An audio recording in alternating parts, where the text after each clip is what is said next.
அனைவருக்கும் இனிய காலை வணக்கம். பொறுமையும் விடாமுயற்சியும் தன்னம்பிக்கையும் சகிப்புத்தன்மையும் தெளிவான சிந்தனையும் இருந்தால் வாழ்க்கையில் வெற்றிகள் பல குவிக்கலாம். நீங்கள் எப்பொழுதும் வாழ்க்கையில் வெற்றி பெற கடவுளை பிரார்த்திக்கிறோம். முதலில் நாம் காண இருப்பது இந்நாள் பொன்னாள்.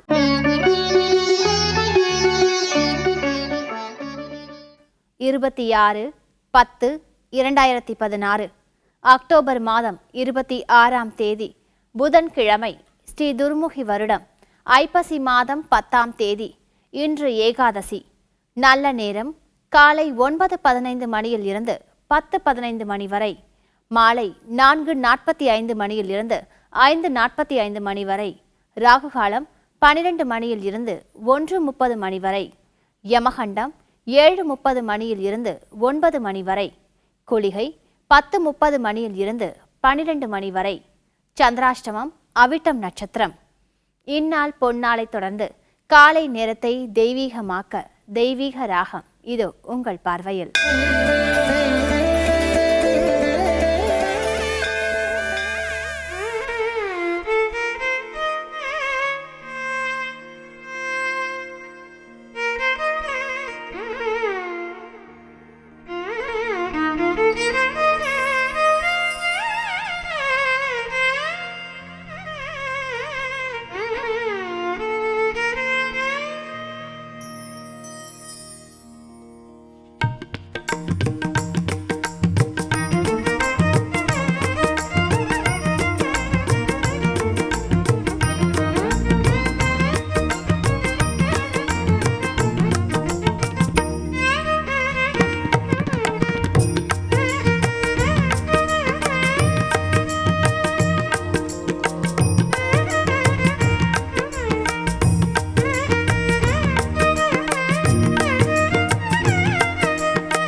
இப்பொழுது நாம காண இருப்பது திருமந்திர தேனருவி சொற்பொழிவு. இது உங்கள் பார்வையில்.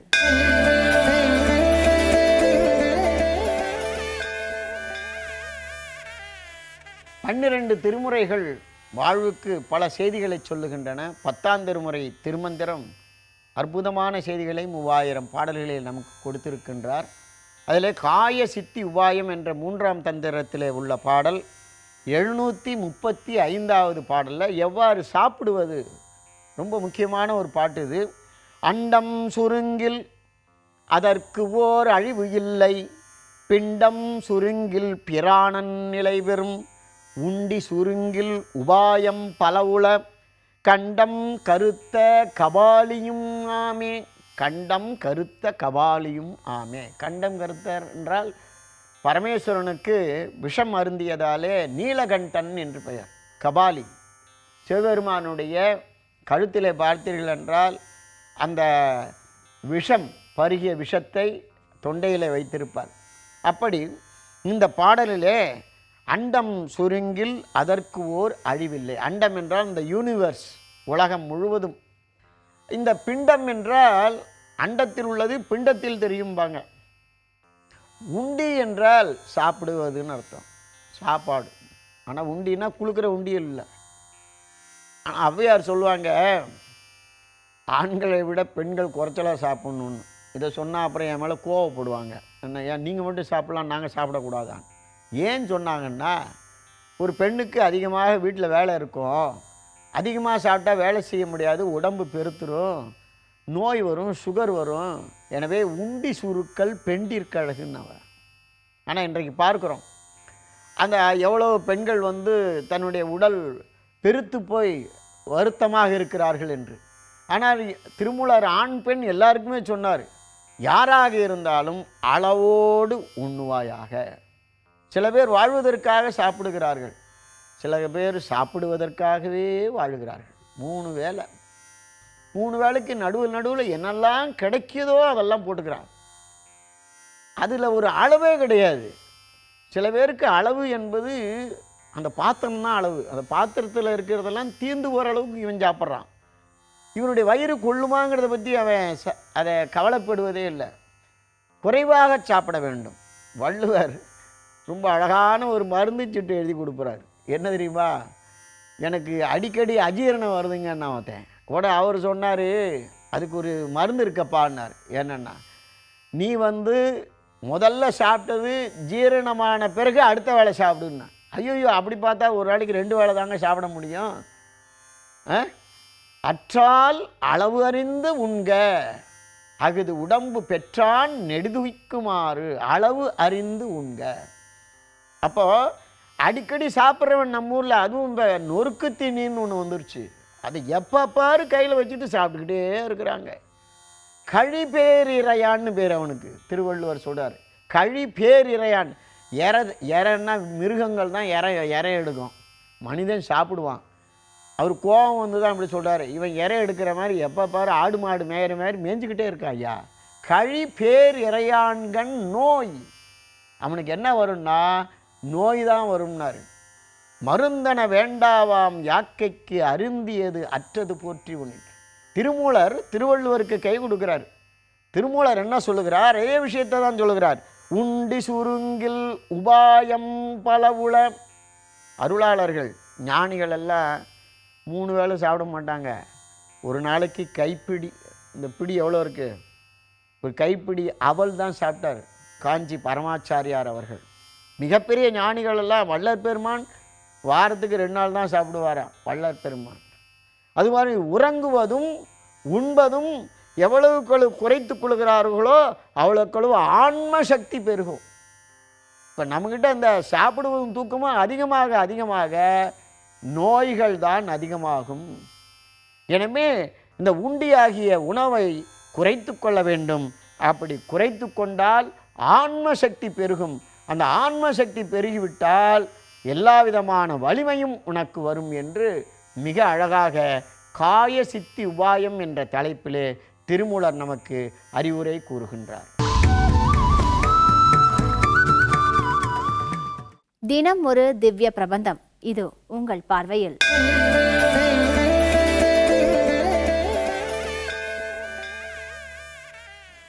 ஸ்ரீமதே ராமானுஜாய நம. ஆழ்வார்கள் வாழி அருளிச் செயல் வாழி தாழ்வாதுமில் குறவர் தாம் வாழி ஏழ்பாறுமுய்ய அவர்கள் உரைத்தவைகள் தாம் வாழி செய்யமறை தன்னுடனே சேர்ந்து. ஆழ்வார்களுடைய கருணையை நம்மால் அளவிட்டு சொல்லவே முடியாது.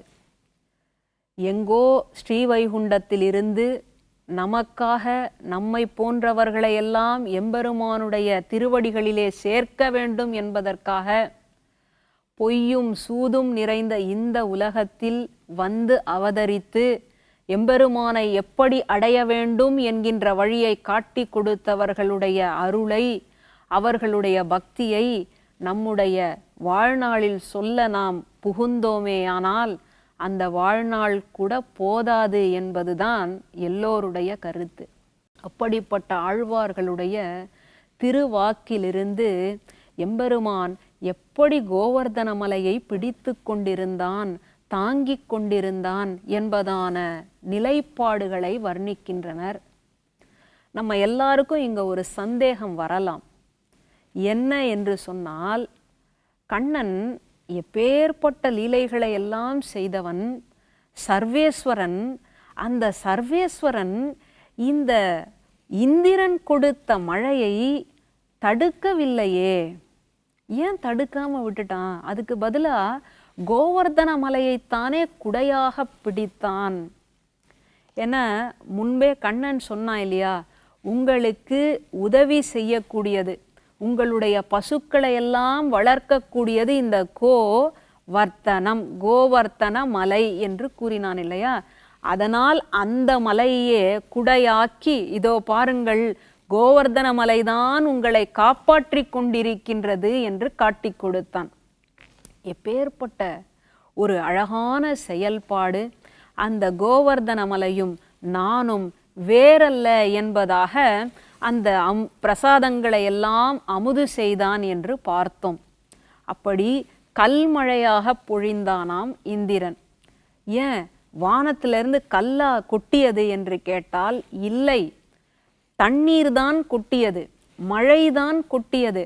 ஆனால் அந்த மழையால் யாருக்காவது பயன் உண்டா என்று கேட்டால் இல்லை. அதனால் அதற்கு கல்மழை என்று பெயர். கல்மழை வந்ததனால் கல்லையே குடையாக பிடித்தானாம். அப்படி ரொம்ப அழகாக நம்முடைய முன்னோர்கள் அனுபவிப்பார்கள். இந்த இந்திரனுடைய அவன் கொடுத்த அந்த மழையை பொறுத்து கொண்டானாம். எத்தனை நாள்?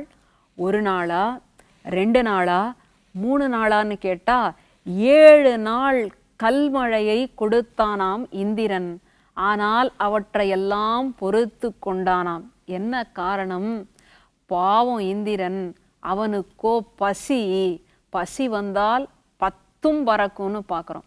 அதனால் பசியின் காரணமாக ஏற்பட்ட கோபத்தினால் அவன் இப்படி மழையை கொடுத்து கொண்டிருக்கின்றான். அதனால் நாமும் போய் தண்டிச்சா நல்லா இருக்காது என்று பொறுத்து கொண்டான்னு பார்க்குறோம். அது எப்படி இருக்கு அப்படின்னு கேட்டால், படங்கள் பலவும் உடைய பாம்பரையன் என்று சொல்லுகின்றார்கள். படங்கள் எடுக்கக்கூடிய பாம்புகளுக்கெல்லாம் அரசன் யாரு? ஆதிசேஷன். படங்கள் பலவுமுடை பாம்பரையன் படர் பூமியை தாங்கி கிடப்பவன் போல் தடங்கை விரலைந்தும் மலர வைத்து தாமோதரன் தாங்கும் தடவரைதான் அடங்க சென்று இலங்கை ஈடழித்த அனுமன் புகழ் பாடி தன் குட்டங்களை குடங்கை கொண்டு மந்திகள் கண் வளர்த்தும் கோவர்தனமென்னும் கொற்றக்குடையே. எப்போவுமே ஆழ்வார் முதல்ல கண்ணனுடைய கோவர்தன மலையை குடையாக பிடித்த நிலைப்பாடுகளையும் பின் வரிகளில் இயற்கையினுடைய எழிலார்ந்த செயல்களையும் விளக்குகின்றார். எப்படி ஆதிசேஷன் இந்த பூமியை தாங்கிக் கொண்டிருக்கின்றதோ அதை போல எம்பெருமான் தாங்கிக் கொண்டான் கோவர்தன மலையை. அந்த கோவர்தன மலையில் குரங்குகள், மந்திகள், பெண் குரங்குகள் எல்லாம் தம்முடைய குட்டிகளை கண் வளர்த்துகின்றன, உறங்க வைக்கின்றன. என்ன சொல்லி உறங்க வைக்கின்றன? இலங்கையை அழித்து வந்தானே அனுமன், அவனுடைய பராக்கிரமங்களை எல்லாம் சொல்லி உறங்க வைக்கின்றன என்று இயற்கையும் இறைவனையும் ஒன்றாக பார்த்த காட்சி இந்த பாசுரம். என்ன நேயர்களே, இன்னைக்கு நாள் இனிய நாளா அமைய வாழ்த்துக்கள். மீண்டும் நாளைக்கு சந்திக்கலாம். நன்றி, வணக்கம்.